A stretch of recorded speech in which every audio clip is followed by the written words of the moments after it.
Thank you.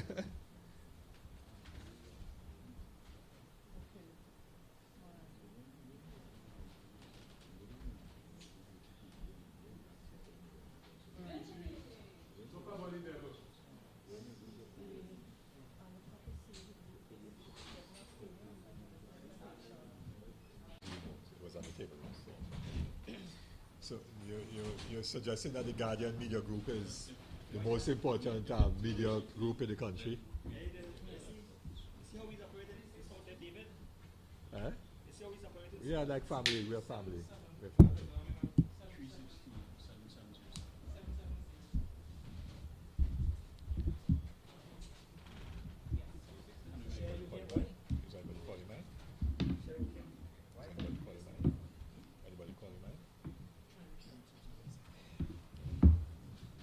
I think we could start. I think we have most of the media present.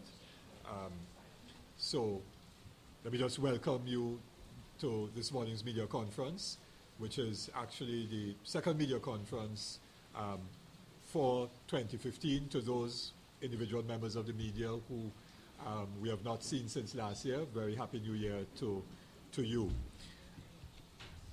We have called this media conference to deal essentially with two issues.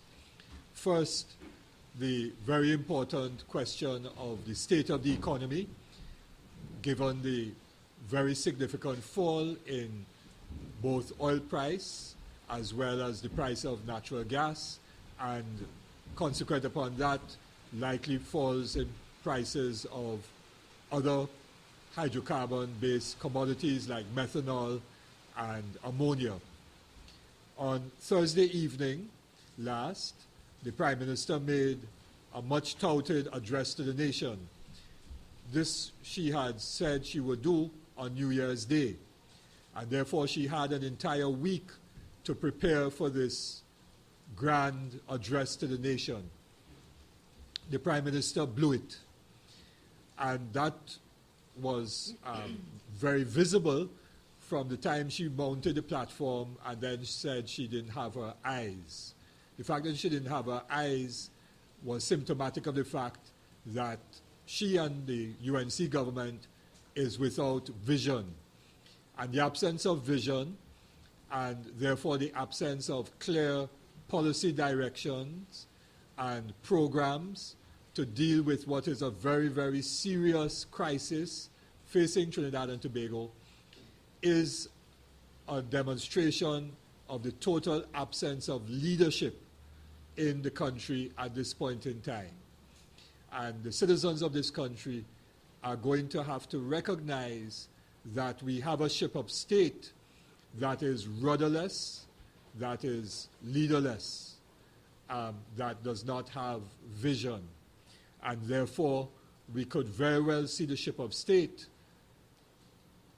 heading into the proverbial rocks upon which the economy will crash.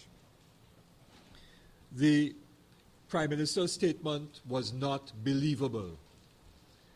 And evidence of that is in the very many statements by not only economists, but also by most of the business organizations in the country.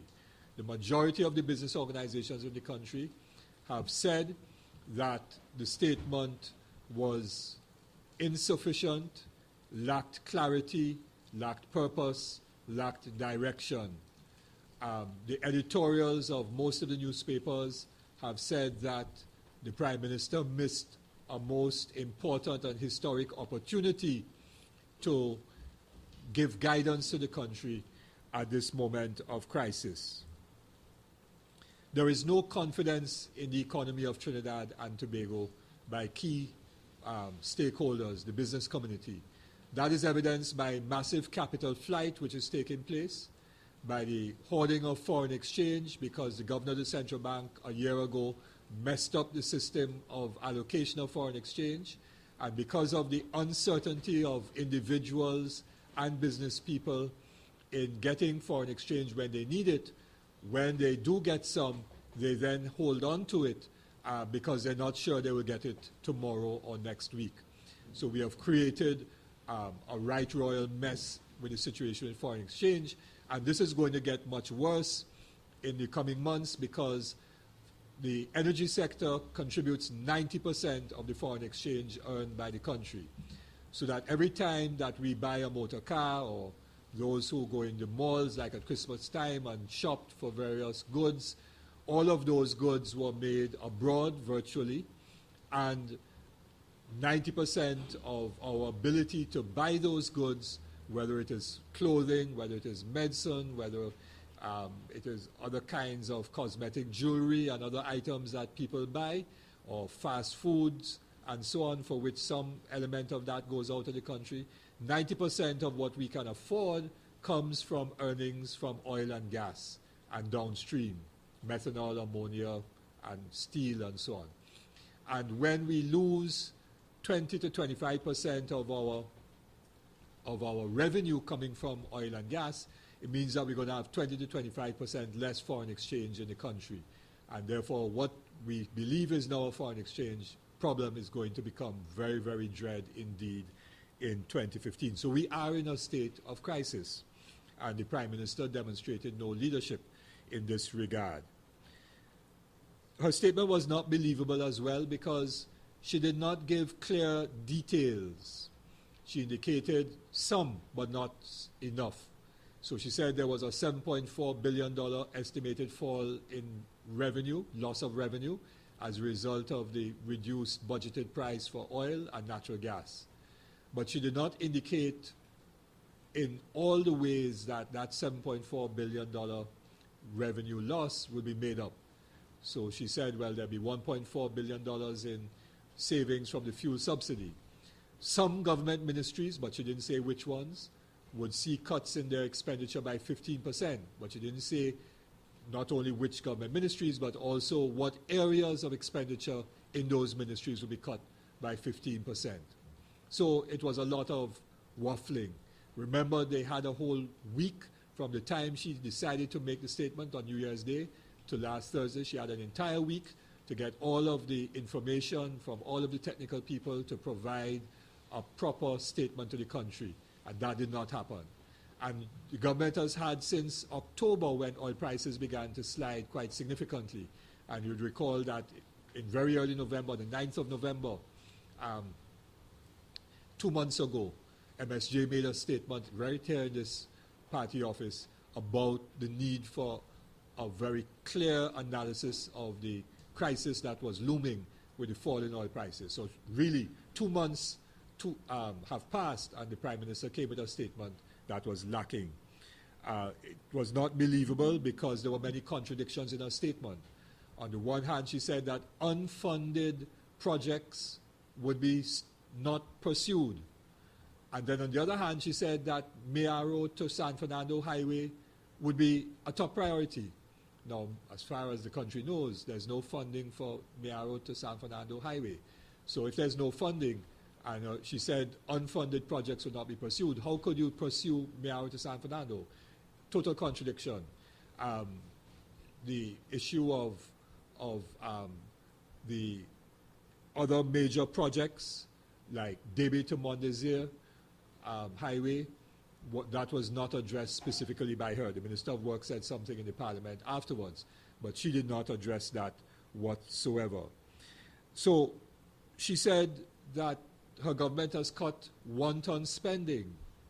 Well, of course, nobody in the country believes that, because we saw, for example, $55 million unbudgeted being distributed to churches just before Christmas. We have seen government advertising taking place at a crazy level. Just in today's newspaper, one of today's newspaper, we are seeing that the government is leasing helicopters at a humongous cost, some $62 million over a period of time, while at the same time she commandeers national security helicopters to move about the country. So that the total lack of believability in the Prime Minister's statement, because we know that wanton spending is a hallmark of this UNC government. In all of these ways, the Prime Minister's statement demonstrated failure, and really the country has to look now at alternatives to this UNC government. For our part, we in the MSJ are very clear with respect to things that could be done immediately. For example, the $410 million that was budgeted for the Constituency Development Fund can be removed from the budget. The $300 million that was budgeted for government advertising in various ministries, you know that government is working for you, and voices and all those things which are repeated ad nauseum on television and all these electronic billboards and so on, all of that expenditure could be cut because that is non-essential expenditure. That doesn't deliver anything to anybody. Those ads don't help people to get a bed in the hospital. Those ads do not help people to get better roads or improved schools or any of the needs that communities require. So those ads could be cut out. That is non-essential. That's another $300 million and so on. Debe to Mondesir Highway could be halted, and alternative arrangements could be put in place so that the section between Pinal and Debe, where earthworks, groundwork has already been done, that could be, instead of a four-lane highway with major interchanges, could be converted into a bypass road to take care of the traffic that comes from south of Pinal heading to Debe. And then upgrades could be done to other roads to enable traffic coming out of Faizabad and Sipari and so on to get access to the San Fernando to Point 14 highway, which needs to be completed. So San Fernando to Point 14 complete and change Debe to Mondesir. So alternatives could be done in terms of that, and savings could be realized. And there are many other areas where savings could be realized. For example, corruption, the 10% and 20% and 30% kickbacks on contracts that business people and professionals talk about every day. Once those are eliminated, we will get very substantial savings in terms of government expenditure. And on the revenue side, a very aggressive drive to collect taxes. The $8 to $15 billion that is not being collected annually in taxes, a major drive on that would see the closing of the gap between revenue and expenditure. The hard decisions that have to be made in terms of going after people who are not paying their taxes and after people who may be party supporters and financiers who are not paying taxes, those are the things that require political will and leadership, and that is what is required in Trinidad and Tobago today. And the MSJ is very prepared to not only provide those ideas and answers and solutions, but also to provide the leadership that is necessary at this time in Trinidad and Tobago. What we require is a leadership that has the moral authority to take this country through this period of crisis, to be able to bring together all the different interest groups in Trinidad and Tobago, to sit down and discuss not only the nature of the problem, but also how do we begin to share the burden of adjustment that has to be made. What are the adjustments that have to be made? And who is to share that burden? Because we cannot ask the poor and the vulnerable and the ordinary working people to take on that burden of adjustment disproportionately, so that it is very clear that we have to have leadership that has the moral authority to engage in that discussion with the nation and to build national consensus as we seek to get out of the crisis. And it is clear in our minds that the UNC government lacks that moral authority. They've blown the opportunity given to them in 2010. They have dashed the hopes of the citizens of this country, and therefore we need leadership that has vision, that can offer people hope that there is a way forward to have Trinidad and Tobago prosper and succeed. The ordinary man and woman, the ordinary citizen of Trinidad and Tobago listening to the Prime Minister's speech heard nothing that connected with them, except those things to say that programs that are already there and commitments already made would be honored. But it gave no sense of confidence about the future.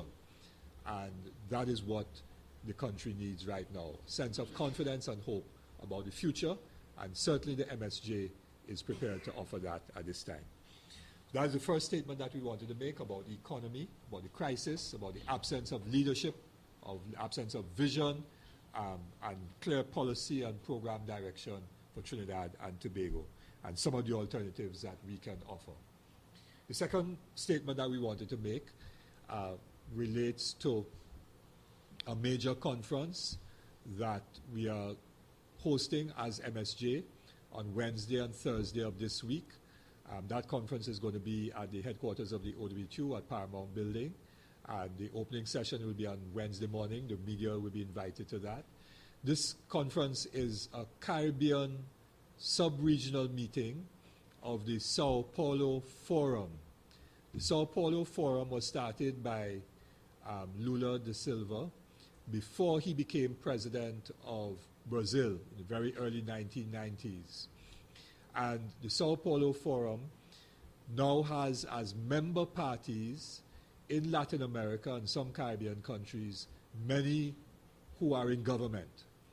Brazil, the Workers' Party of Brazil, in Bolivia, in Argentina, in Paraguay, sorry, not Paraguay, in Ecuador, in Venezuela, in Nicaragua, in El Salvador. All of those governments have parties that are members of the Sao Paulo Forum. The MSJ, from our inception in 2010, joined the Sao Paulo Forum and have been active members in the forum for the last 4.5 years. And we are hosting this meeting so that more Caribbean parties can join and become members of this very important regional grouping of political parties.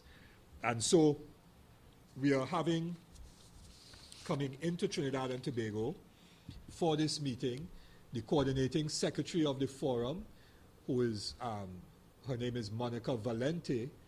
Monica is herself the head of the International Relations Department of the Workers' Party of Brazil.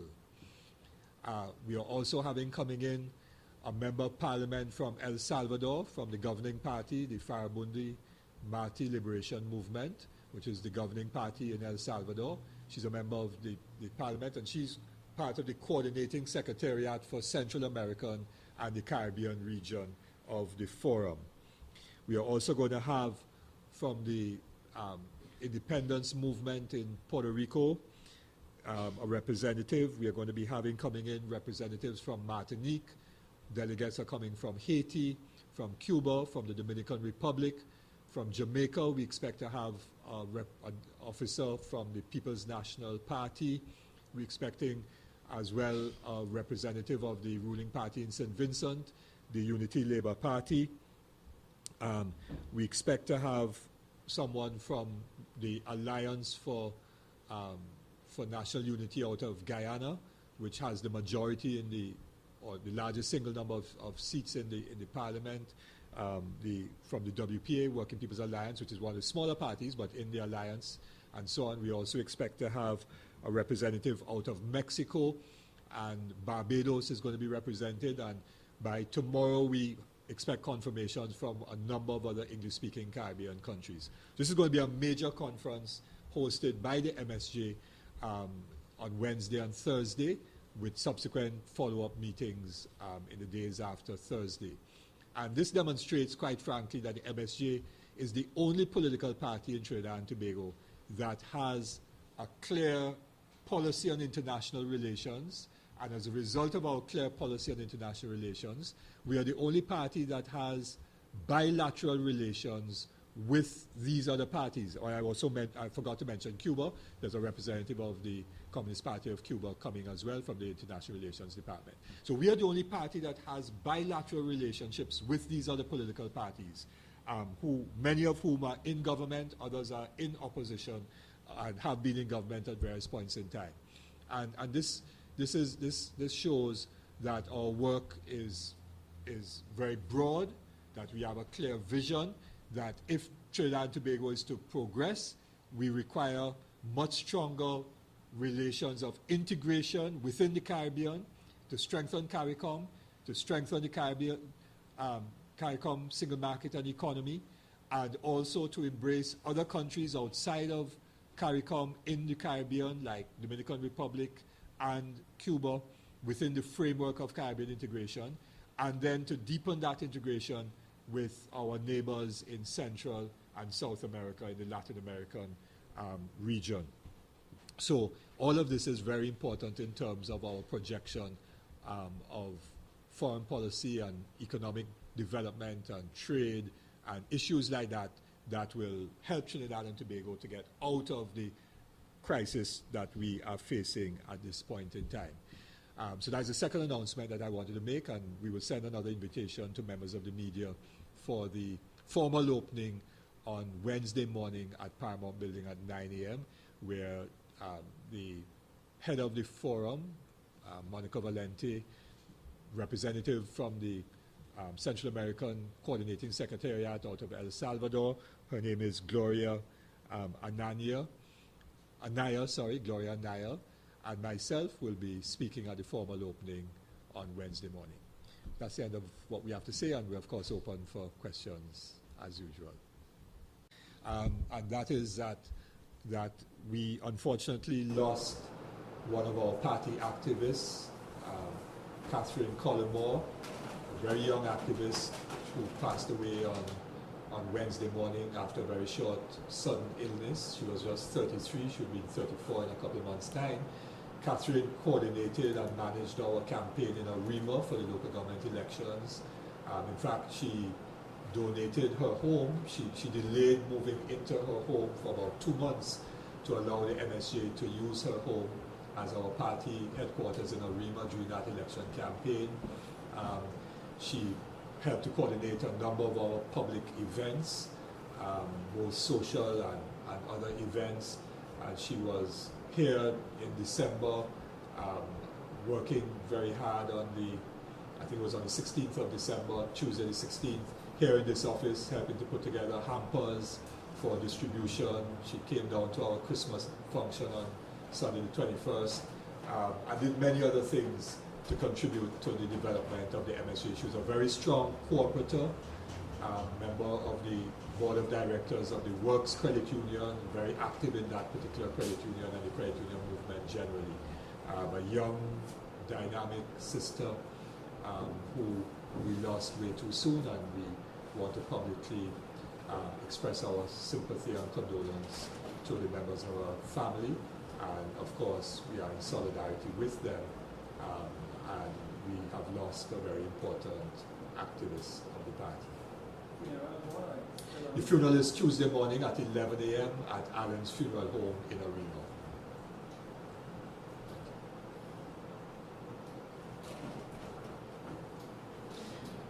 Okay, questions? Far left, rather, Dr. Roosevelt Williams, Deputy Political Leader. Immediate left, Ms. Radical Goldmans, our Social Welfare Officer. On my right, Ife Smith, our Youth Officer. And there are other executive members of the party, both behind me and in front of me. Yes, but we have our party chairman, Vincent Cabrera, present. Our treasurer is here, our education officer, international relations officer, party organizer, and other executive officers are present. That the MSJ is an alternative to the government, and you've expressed that very confidently. What is the MSJ's plan for the general elections? Will you be contesting all constituencies, some constituencies, and will you consider partnering with any other political party or going to? Yes, that was an expected pair of questions, Richmond. The party is currently in a process of meeting with individuals and organizations. Last year we of course met with the labor movement. We met with a number of business organizations, not in relation to the elections, but with respect to sharing our vision and our program and policies with them. And we are going to have many more meetings with organizations like that with respect to our policy document going forward. But to be more specific, we are also meeting with individuals, important individuals we think, because individuals in communities and in NGOs and elsewhere, all of them are important. And we are engaged in that process because we think that there is a very large number of people in Trinidad and Tobago, perhaps 1/3 of the population, that is neither for the PNM nor for the UNC. There are a lot of people who are not comfortable with either of the two main traditional parties because the two main traditional parties have not provided a vision to transform and bring about real change in Trinidad and Tobago. And so we're in conversation with people, and that conversation will continue during the carnival period and just after the carnival period and so on. And following those conversations with significant numbers of people, we will then be able to say precisely what our election strategy is going to be. You see, we don't begin on the basis of we must contest every single seat, because we are not an electoral outfit like the other parties that activate themselves only at election time. We are a political party that believes that we have to build a real movement, bringing about a change in people's political thinking, what we call a revolution of the mind, because what is at stake in Trinidad and Tobago today is the need to bring about the second republic, because the first republic, the existing republic, is broken, is not working. The judicial system is not working. The situation with crime, I mean, we talked about that in our statement, or in our New Year's statement at length a week ago when we had our first press conference a week ago. And because the institutions are not working, cabinet is not working. I mean, look what happened on Thursday last. Thursday last was a classic example of a failed system of cabinet and so on. Parliament, how many of us took away from the parliamentary debate on Friday or the debate on Wednesday on the finance bill, how many of us took away a clearer understanding of the economic crisis facing Trinidad and Tobago? What we saw in Parliament was attacking from one side or the other and defending one side or the other as to who did what when. And the country doesn't want to know who did what when. What the country wants to know is how are we going to get out of the right royal mess that we are in. And so that is what the MSJ is about. And so we begin with a conversation with people. Today's activist meeting, which will follow this press conference, we're going to be getting into the details of those meetings, where and when, and so on. The organizations that you're hinting at, are they other political entities? We have not engaged with any other political entities as political parties, no. We are talking essentially with individuals who may or may not have been members of other parties, or may or may not be still members of other parties. But essentially we are talking with individuals at this point in time, and with persons in organizations that are not necessarily political organizations. Would the MSJ consider maybe joining forces again with the People's Partnership approach? No, that question, that is certainly not in the realm of possibilities. For us to join, and there's no People's Partnership, let's be clear, the partnership is dead. What you have is a UNC government with an appendage of some people from the COP who are more UNC than what the COP originally stood for. The MSJ left the partnership, the TOP is fractured into several parts in Tobago, and well, NJAC is not a key factor in the politics of Trinidad and Tobago at this point in time. So you're talking about the UNC. And no, we will not join with the UNC because all of the reasons why we left the partnership still remain. And so you can't go back into a situation where there has been no fundamental change. So no, the UNC, going back to UNC is not in the realm of possibilities. Anybody else? No? You're not enough? Ivan, you're surprisingly quiet today. Thank you very much. Okay, well, thank you very much, members of the media.